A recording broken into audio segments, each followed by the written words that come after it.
ঘটনা হয়েছে খোদাবিদের অন্যান্য দৃষ্টান্ত। কাজী হাসান বিন মারওয়ান ছিলেন ন্যায় ইনসাফের মূর্ত প্রতীক। তিনি তার আদালতি জীবনে এমন সুবিচারের নমুনা রেখে গেছেন যে মুসলিম কাজী বিচারকদের জন্য যুগ যুগ ধরে উত্তম দৃষ্টান্ত হয়ে বিচারকের থাকবে। এমন পাঠক সমীপে তার জীবনে একটি শিক্ষণীয় ঘটনা তুলে ধরার প্রয়াস ইনশাআল্লাহ। উত্তর আফ্রিকার প্রাচীন ঐতিহাসিক শহর কায়রো ওয়ানে একটি ছোট্ট মহল্লা। সেখানকার জনৈক অধিবাসী লোকদের যাতায়াত পথে আপন দেয়ালের পাশে একটি বৈঠকখানা বানানোর সিদ্ধান্ত নিলেন। উদ্দেশ্য ছিল সেই যেন এখানে বসে নিজের পশুগুলো সোয়ারি দেখাশোনা করতে থাকেন। সিদ্ধান্ত মোতাবেক একদিন সে সত্যি বৈঠকখানা নির্মাণের কাজ শুরু করে দিল। মহল্লাবাসী এতে আপত্তি জানালো যে বৈঠকখানা বানাতে নির্দেশ করলো। তারা বলল, এ জায়গা যেহেতু আপনার সেহেতু এখানে সবকিছু করার অধিকারও আপনার আছে। কিন্তু কালক্রমে জায়গাটি সর্বধরনের হাঁটা চলার রাস্তা পরিণত হয়েছে। এদিকে যদি আপনি বৈঠকখানা বানিয়ে রাস্তা বন্ধ করে দেন তাহলে তো জনগণের ভীষণ কষ্ট হবে। সামান্য পথের জন্য তাদেরকে বহু পথ ঘুরে আসতে হবে। লোকটি বলল, আমি কিছুই তোমাদের কথা শুনবো না। এই জায়গার মালিক আমি, সুতরাং আমার জায়গা যা ইচ্ছা তাই করব। আমি এতে তোমাদের বলার কি আছে? তারা বলল, এ কথা আমার আগেই বলছি। আমরা তো কেবল জনগণের অসুবিধার বিষয়টি আপনাদের বোঝাতে চাচ্ছি। এরূপ জায়গা তো আপনার আরো আছে, সুতরাং প্রয়োজন আপনি সেখানে বৈঠকখানা বানিয়ে নিন। সে বলল, না, আমি অন্য কোথাও বৈঠকখানা বানাবো না, এখানেই বানাবো। কার সুবিধা হলো তা আমার দেখার বিষয় নয়। উভয় পক্ষে ক্রমে উত্তেজিত হতে লাগলো। দীর্ঘক্ষণ পর্যন্ত তর্ক বিতর্ক চলল। কেউ কারো মানবার পাত্র নয়। সকলে নিজ নিজ বক্তব্য অটল। শেষ পর্যন্ত তার কাজী হাসামের নিকট উদ্ধত পরিস্থিতি ফয়সালা তলবের ব্যাপারে একমাত্র ছিল। দুজন রওনা দিল কাজী হাসমাতের দরবারে। একজন জায়গার মালিক, অপরজন সর্বধারণের পক্ষ থেকে। নির্ধারিত প্রতিনিধি অনেকবার তার কাজী হাসমের নাম শুনেছে। তার সুবিধাচারের কথা তাদের অজানা নয়, কিন্তু দুজনে কেউ কাজী হাসমকে পূর্বে দেখেনি বিদায় লোকদের জিজ্ঞাসা করতে করতে সম্মুখপানে অগ্রসর হতে লাগলো। এক পর্যায়ে এক ব্যক্তি কাজী হাসাম সম্পর্কে জিজ্ঞাসা করলো। অদূরে নদীর কিনারে এক শান্তশিষ্ট বুজুর্গ ধরনের লোক সেই ইশারায় দেখিয়ে দিল। কাজী হাসাম তখন একটি মশক ভর্তি পানি নিয়ে বাসায় ফিরছিলেন, যাকে পাওয়ার জন্য তার দীর্ঘ পথ সফর করে এসেছে। কারণ একজন বিচারক মশক ভর্তি করে নদীর পানি পান আনতে যাবেন কেন? তা তো কত খাদেম খুদ্দাম থাকেন, তারই তো তার যাবতীয় কর্ম অজ্ঞান দিবেন। যাই হোক, লোক দুজন আরো নিশ্চিন্ত হওয়ার জন্য বুজুর্গ ব্যক্তির সামনে গিয়ে বলল, জনাব, আপনার কাজী হাসামের দরবারে যেতে চাচ্ছিলাম। তাকে এখন কোথায় পাওয়া যাবে? মেহেরবানি করে একটু বলে দেবেন কি? বুজুর্গ ব্যক্তি বলেন, কি ব্যাপার? তারা বলল, একটি বিষয় নিয়ে আমাদের মধ্যে মতবিরোধ দেখা দিয়েছে। আমরা তার কাছে সঠিক ফয়সালা নিতে এসেছি। বুজুর্গ ব্যক্তি বললেন, আপনার সমস্যা কি খুলে বলুন। কাজী হাসমাম এখন আপনাদের সামনে দণ্ডায়মান। পথেই কাজী সাহেবের দেখা পেয়ে তারা মনে মনে খুব খুশি হলো। জায়গার মালিক বলল, আপনি পানির মশকটি মাটিতে রাখুন, তারপর আমাদের সমস্যার কথা খুলে বলছি। কাজী সাহেব বললেন, মশক মাটিতে রাখার প্রয়োজন নেই, আপনার কথা শুরু করুন। এবার জনগণের পক্ষ থেকে প্রতিনিধি হয়ে আসা লোকটি বলল, হযরত, পানি ভর্তি মশকটি অনেক ভারী, আমাদের বিষয়টি চূড়ান্ত হতে বেশ সময় লাগতে পারে, এতে আপনার সময়হীন কষ্ট হবে। সুতরাং অনুগ্রহ করে পূর্ব মশকটি মাটিতে রাখুন। কাজী হাসমান জবাবে বললেন, এই জমিনে পথ চলা মানুষের হকের অনুভুক্ত। আমি এখানে মশক রাখতে তাদের পথ চলায় সাময়িক অসুবিধা সৃষ্টি হবে। সুতরাং সামান্য সময়ের জন্য হলেও আমি তাদেরকে কষ্টের মধ্যে ফেলতে চাই না। অতএব দেরি না করে আপনার মূল বক্তব্য আরম্ভ করুন। জমির মালিক বলল, আমাদের আর কোনো বক্তব্য নেই। সে বিষয় নিয়ে আমরা আপনার দরবারে এসেছিলাম তার সুষ্ঠু সুন্দর সীমাংশ আপনি মূল বক্তব্য শুরু আগে দিয়ে ফেলেছেন। সুতরাং এখন আর আমাদের বলার কিছুই নেই। কাজী সাহেব বললেন, আপনি কি বলতে চাচ্ছেন ঠিক বুঝতে পারলাম না। সে বলল, আমি আপনার জায়গার লোকদের চলাচলের পথে একটি বৈঠকখানা নির্মাণ করতে চেয়েছিলাম। সেখানকার জনগণ তাতে বাধা দেওয়া শেষ পর্যন্ত আমার আপনার নিকট এই ফয়সালার জন্য এসেছি। কিন্তু আমার যখন দেখলাম আপনি লোকেদের অসুবিধার কথা ভেবে সামান্য সময়ের জন্য একটি পানির মশক মাটিতে রাখতে রাজি হচ্ছেন না, তখন আমার ধারণা হলো লোক চলাচলের পথে ঘর নির্মাণ করে কিছুতেই আপনি অনুমতি দেবেন না। উপরন্তু আপনি আপনার অন্তর চক্ষু খুলে দিয়েছেন। মানুষ যে মানুষের জন্য এই কথাটি আজ নতুন করে ভাবতে শিখিয়েছেন। সুতরাং আমি প্রতিজ্ঞা করেছি জীবনে কোনোদিন মানুষের অসুবিধা হয়, অকল্যাণ হয় এমন কিছুই করব না। এতটুকু বলে সে সালাম দিয়ে ফিরে গেল। প্রতিবেশীর নিকটে স্কাই অপরাধ স্বীকার করে ক্ষমা প্রার্থনা করল। প্রিয় বন্ধুগণ, আলোচ্য ঘটনা ইনসাফের মূর্ত প্রতীক কাজী হাসামের খোদা ভিতর উজ্জ্বল দৃষ্টান্ত পাওয়া যায়। কেননা তিনি একমাত্র আল্লাহর ভয়ে প্রতিবেশীর হক কথা তথা শরীয়ত বিধান পালনের জন্য এত কষ্ট স্বীকার করে তৈরি করে নিয়েছেন। তিনি জনগণের প্রতিবেশী হকের কতটা গুরুত্বের সাথে বিবেচনা করেছেন। স্বল্প সময়ের জন্য একটি পানির মশক রাস্তায় রাখতে মানুষের এমন কি কষ্ট হতো, হ্যাঁ এতটুকুই কষ্ট হতো যে মশকটি রাস্তায় থাকার কারণে তাদের হয়তো একটি সামান্য পথ ঘুরে যেতে হতো, অথবা কষ্টের কারণে এও হতো যেতে পারে মশক থেকে পানি পরে রাস্তায় কাদা হয়ে যেতে পারে। কিন্তু কাজী হাসমাম প্রতিবেশী এটুকু কষ্ট সৃষ্টি দিয়েও রাজি হননি। তিনি ভাবছেন, যদি আমি কোনোভাবে প্রতিবেশী কষ্ট দেই আর তারা কিয়ামতের কঠিন দিবসে আমার বিরুদ্ধে নালিশ করে, তাহলে খোদার দরবারে কি জবাব দিব? প্রিয় পাঠক, খুবই চিন্তার বিষয়। আজকাল অনেকেই প্রতিবেশীর হক ও আদায় করে নাই, বরং উল্টে তাদের উপর জুলুম অত্যাচার করে থাকে। প্রতিবেশী সুখে খুবই চিন্তা বিষয়। আজকাল অনেকেই প্রতিবেশী হক তো আদায় করে না, উল্টা বরং তার উপর জুলুম অত্যাচার করে। প্রতিবেশী সুখী হওয়া, দুঃখী হওয়া, বিপদে পড়লে বিপদ মুক্তির চেষ্টা করা থেকে কত বড় পুণ্যের কাজ, এবং প্রতিবেশীকে কষ্ট দেওয়া যতই বড় গুনাহর কাজ। নিম্নোক্ত হাদিসগুলি তার জ্বলন্ত প্রমাণ। হযরত আবু হুরায়রা রাদিয়াল্লাহু থেকে বর্ণিত আছে, তিনি বলেন, একদা রাসূল আকরাম সাল্লাল্লাহু আলাইহি ওয়াসাল্লাম বলছেন, আল্লাহর কসম এমন ব্যক্তি কখনো কামিল মুমিন হবে না। আল্লাহর কসম এমন ব্যক্তি কোনোদিন কামিল মুমিন হবে না। আল্লাহর কসম এমন ব্যক্তি কখনো কামিল মুমিন হবে না। এমন সময় উপস্থিত সাহাবাদের মধ্যে থেকে একজন বলেন, হে আল্লাহর রাসূল, যে ব্যক্তিকে রাসূল সাল্লাল্লাহু আলাইহি ওয়াসাল্লাম ইরশাদ করলেন, যার প্রতিবেশী তার অনিষ্ট হতে রক্ষা পায় না, অর্থাৎ যে ব্যক্তি তার প্রতিবেশীকে কষ্ট দিতে চায়, কথার মাধ্যমে হোক কিংবা কাজের দ্বারা হোক, সে কখনো পরিপূর্ণ ঈমান হতে পারবে না। একথা এক সাহাবী রাসূল সাল্লাল্লাহু আলাইহি ওয়াসাল্লামের দরবারে এসে আরজ করলেন, ইয়া রাসূল, অমুক ব্যক্তির সম্পর্কে বলা হয়, যে ব্যক্তি অধিক নফল নামাজ পড়ে, রোজা রাখে এবং বেশি বেশি দিন সদকাও করে, তবে সেই সম্মুখের দ্বারা তার প্রতিবেশীকে কষ্ট দিয়ে থাকে। রাসূল সাল্লাল্লাহু আলাইহি ওয়াসাল্লাম এমন ব্যক্তি পরিচিত সম্পর্কে বললেন যে জাহান্নামী হবে। আহমদ বাহকাকি সাহাবী পুনরায় বললেন, তার অমুক ব্যক্তির সম্পর্কে বলা হয় যে নফল নামাজ, রোজা, দান, সৎকার তেমনি বেশি করে না, তবে কথা ও কাজে প্রতিবেশীকে কষ্ট দেয় না। রাসূল সাল্লাল্লাহু আলাইহি ওয়াসাল্লাম এমন ব্যক্তি শুভ পরিণত সম্পর্কে বললেন সে জান্নাতি হবে। অপর এক হাদিসে প্রিয় নবী সাল্লাল্লাহু আলাইহি ওয়াসাল্লাম বলেছেন, এমন ব্যক্তি কখনো মুমিন নয় যে ব্যক্তি তার উদর পূর্ণ করে চায় খায়, অথচ তার পাশে তার প্রতিবেশী না খেয়ে নিশি যাপন করে।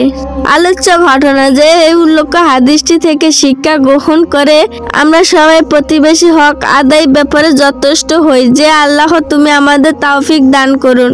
কে অধিক দানশীল? কে অধিক দানশীল? মক্কা 3 দানশীল ব্যক্তির সত্য কাহিনী। 3 বন্ধু মক্কা মুহাররমায় থাকেন। প্রত্যেক কোনো এক সময় একত্রে মিলিত হন, বিভিন্ন সময় আলোচনা করেন, কখনো কখনো বেড়াতে যান। নামাজের সময় হলে মসজিদে গিয়ে জামাতের সাথে নামাজ আদায় করেন। অবশেষ তার যার যার বাসায় ফিরে আসেন। একদিন 3 বন্ধুর মধ্যে বিতর্ক শুরু হলো। বিতর্কের বিষয় হলো বর্তমান সময়ে মক্কা শহরের সবচেয়ে বড় দানশীল কে। প্রত্যেকে যার অভিমত পেশ করলো, কিন্তু একজনের মত অন্যজনের সঙ্গে মিলল না। প্রথম ব্যক্তি বলল, বর্তমানে এই শহরের সবচেয়ে বড় দানবীর হলেন হযরত আব্দুল্লাহ ইবনে জাফর রাদিয়াল্লাহু তাআলা। তৃতীয়জন বললেন, আমি তোমার সাথে একমত নই। আমার মতে এই শহরের সবচেয়ে বড় দানশীল হলো কায়েস বিন সাদ রাদিয়াল্লাহু তাআলা। দ্বিতীয় ব্যক্তি বলেন, আমি তোমার কারো সমর্থন করতে পারলাম না। আমি মনে করি বর্তমানকালে শায়েখ আরাবাহা এর চেয়ে বেশি বড় কোনো দাতা এই শহরে নেই। এবার প্রত্যেক যার যার মতে সপক্ষে দলিল ও যুক্তি পেশ করলো, উল্লেখ করলো বিভিন্ন উপকরণ, কিন্তু কোনো সুবাহে পৌঁছানো সম্ভব হলো না। শেষ পর্যন্ত সিদ্ধান্ত হলো যে যার নাম বলছে তার কাছে যাবে এবং আজই নগদ বাস্তব প্রমাণ নিয়ে ফিরবে। সিদ্ধান্ত মোতাবেক প্রথম ব্যক্তি হযরত আব্দুল্লাহ ইবনে জাফর রাদিয়াল্লাহু তাআলা এর নিকট গেল। সে তার নিকটে একজন সোয়ালকারী বেশে উপস্থিত হলো এবং এই সময় আব্দুল্লাহ ইবনে জাফর রাদিয়াল্লাহু তাআলা দীর্ঘ সফরে যাওয়ার উদ্দেশ্যে একটি উটের উপর উঠে বসছিল। সে তার নিকট গিয়ে বললেন, হে দানবী, আমি আপনার বিপদগ্রস্ত মুনাফিকের বাড়িতে ফেরার মতো কোনো প্রয়োজনীয় অর্থ বা বাহন কোনোটাই আমার নিকট নেই। মেহেরবানি করে আমাকে কিছু সাহায্য করুন।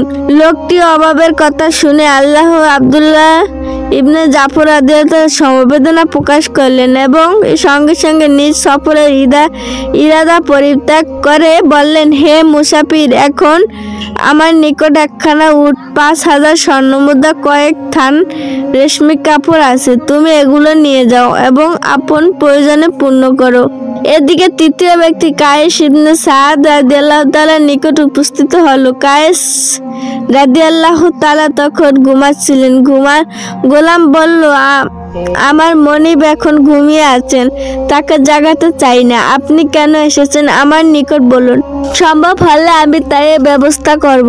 লোকটি গোলামের নিকট স্থায়ী অভাবের কথা বলল, সাহায্য আবেদন জানালো। গোলাম দেরি করল না, সাথে সাথে ঘরের ভিতর করে 10,000 স্বর্ণমুদ্রা নিয়ে ফিরে এলো। বলল, এগুলো নিন। এই মুহূর্তে ঘরে পরিমাণ অর্থই ছিল।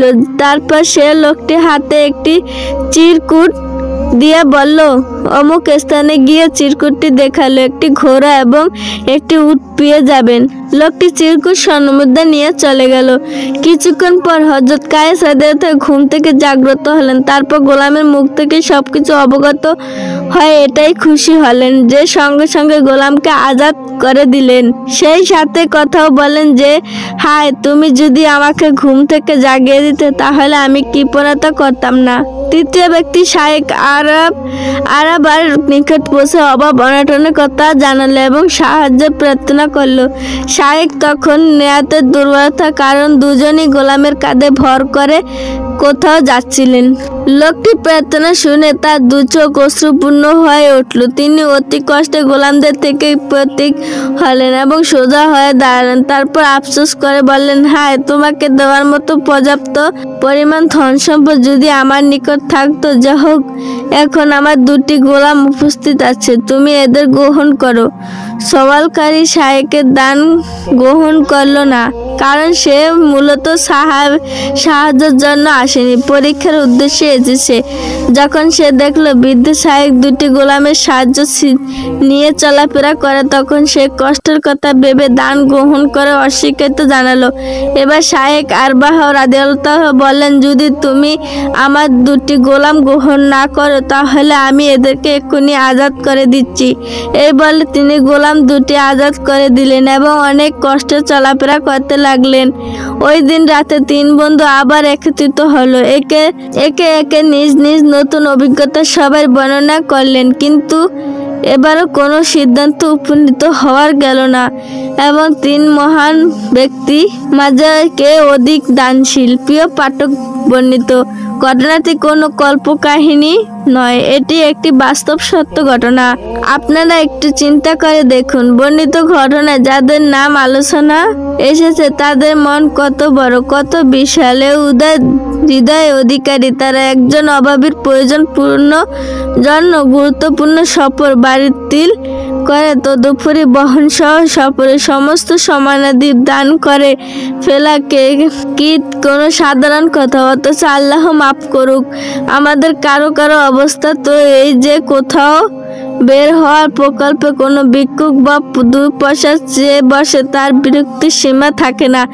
এমনকি তখন দু চার কথা শুনিয়ে ধমকি দিয়ে তাকে বিদায় করে দিয়ে দ্বিধানে করি না। আরেকটু খেয়াল করে দেখুন, হযরত কায়েস রাদিয়াল্লাহু তাআলা গোলামের মনিবের দানের ব্যাপারে কত বেশি আস্থাবান ছিলেন। সে তাকে না জানিয়ে 10,000 স্বর্ণমুদ্রা অভাবী লোকটি দিয়ে দেওয়ার মতো হিম্মত হলো। আর ওই মনিবের প্রতি কেনই বা আস্থার সৃষ্টি হবে না, যিনি গোলামের দানের কথা শুনে খুশি হয়ে তাকে মুক্তি দিয়ে দিলেন। তদুপরি এই কথা বলে দুঃখ প্রকাশ করলো এবং আমাকে জাগিয়ে দিল যে আমি কৃপণায় করতাম না। লক্ষ্য করে দেখুন, 10,000 দিনার, একটি ঘোড়া, একটি উটকে তিনি কৃপণায় দান বলে আখ্যায়িত করছেন। মহান আল্লাহ। অপরদিকে শায়েখ আরাবাহ রাদিয়াল্লাহু তাআলা এই ব্যাপারটি চিন্তা করে দেখুন, তিনি অভাব পূরণের জন্য কত কষ্ট কোরবানি পেশ করুন। নিজ বিদ্যা একাকী চলতে পারেন না, দুটি গোলামের সাহায্যে নিজে চলাফেরা করতেন, কিন্তু অভাবের কথা শুনে কোমল হয় এটাই কোমল হলো যে এই গোলাম দুটি তিনি দিয়ে দেওয়ার জন্য প্রস্তুত হয়ে গেল। প্রিয় পাঠক, উল্লেখিত ঘটনা পাঠ করা গরিব, দুঃখী, অনাথ, এতিম, অভাবী প্রতি আমাদের মনে যদি পূর্বের তুলনায় আরো কোনো অধিক পরিমাণ অনুভূতি থাকে, সহানুভূতি ভাব সৃষ্টি হয়, তবে আমরা সার্থক দিয়ে মনে করব, হে করুণাময় আধার, তুমি আমাদের তৌফিক দান করুন। করতে লাগলেন। ওই দিন রাতে তিন বন্ধু আবার একত্রিত হলো। একে একে নিজ নিজ নতুন অভিজ্ঞতা সবাই বর্ণনা করলেন, কিন্তু এবারও কোনো সিদ্ধান্ত উপনীত হওয়ার গেল না এবং তিন মহান ব্যক্তি মাঝে কে অধিক দানশীল। প্রিয় পাঠক, বর্ণিত ঘটনাটি কোনো কল্পকাহিনী নয়, এটি একটি বাস্তব সত্য ঘটনা। আপনারা একটু চিন্তা করে দেখুন, বর্ণিত ঘটনায় যাদের নাম আলোচনা এসেছে তাদের মন কত বড়, কত বিশাল ও হৃদয় অধিকারী। তারা একজন অভাবীর প্রয়োজন পূর্ণ জন্য গুরুত্বপূর্ণ সফর বাতিল করে তদুপরি বহন সহ সফরের সমস্ত সমানাদি দান করে ফেলাকে কি কোনো সাধারণ কথা? অথচ আল্লাহ মাফ করুক, আমাদের কারো কারো অবস্থা তো এই যে কোথাও বের হওয়ার প্রকল্পে কোনো ভিক্ষুক বা দুই পয়সা চেয়ে বসে, তার বিরক্তির সীমা থাকে না। এমনকি তখন দু চার কথা শুনিয়ে ধমকি দিয়ে তাকে বিদায় করে দিয়ে দ্বিধানে করি না। আরেকটু খেয়াল করে দেখুন, হযরত কায়েস রাদিয়াল্লাহু তাআলা গোলামের মনিবের দানের ব্যাপারে কত বেশি আস্থাবান ছিলেন। সে তাকে না জানিয়ে 10,000 স্বর্ণমুদ্রা অভাবী লোকটি দিয়ে দেওয়ার মতো হিম্মত হলো। আর ওই মনিবের প্রতি কেনই বা আস্থার সৃষ্টি হবে না, যিনি গোলামের দানের কথা শুনে খুশি হয়ে তাকে মুক্তি দিয়ে দিলেন। তদুপরি এই কথা বলে দুঃখ প্রকাশ করলো এবং আমাকে জাগিয়ে দিল যে আমি কৃপণায় করতাম না। লক্ষ্য করে দেখুন, 10,000 দিনার, একটি ঘোড়া একটি উটকে তিনি কৃপণায় দান বলে আখ্যায়িত করছেন। মহান আল্লাহ। অপরদিকে শায়েখ আরাবাহা রাদিয়াল্লাহু তাআলা এই ব্যাপারটি চিন্তা করে দেখুন, তিনি অভাব পূরণের জন্য কত কষ্ট কোরবানি পেশ করুন। নিজ বিদ্যা একাকী চলতে পারেন না, দুটি গোলামের সাহায্যে নিজে চলাফেরা করতেন, কিন্তু অভাবের কথা শুনে কোমল হয় এটাই কোমল হলো যে এই গোলাম দুটি তিনি দিয়ে দেওয়ার জন্য প্রস্তুত হয়ে গেল। প্রিয় পাঠক, উল্লেখিত ঘটনা পাঠ করা গরিব দুঃখী অনাথ এতিম অভাবী প্রতি আমাদের মনে যদি পূর্বের তুলনায় আরো কোনো অধিক পরিমাণ অনুভূতি থাকে, সহানুভূতি ভাব সৃষ্টি হয়, তবে আমরা শ্রম সার্থক দিয়ে বলে মনে করব, হে করুণাময় আধার, তুমি আমাদের তৌফিক দান করুন।